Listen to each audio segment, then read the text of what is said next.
Hello everyone, তো সবাইকে good night. আর আজকে হচ্ছে 30শে অক্টোবর। আমরা গেছিলাম টেহট্ট হচ্ছে জগদ্ধাত্রী পুজো দেখতে। তো আসার সময় তো একটা দোকান দেখতে পেলাম জিতপুর মোড়টা ছাড়িয়ে এসে।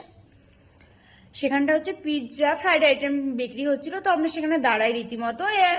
তারপরে আমরা অন্য কিছু অর্ডার করছিলাম, কিন্তু ওনারা জোর করে আমাদেরকে বলেন যে পিৎজাটা ট্রাই করুন, দারুণ হবে, মানে সবকিছু হচ্ছে এখান থেকে তৈরি করে দেওয়া হবে। তো আমরা সেটা নিই। তো তোমাদের পিৎজাটা আমি দেখাচ্ছি। এটা দেখে তোমাদের পিৎজা মনে হচ্ছে?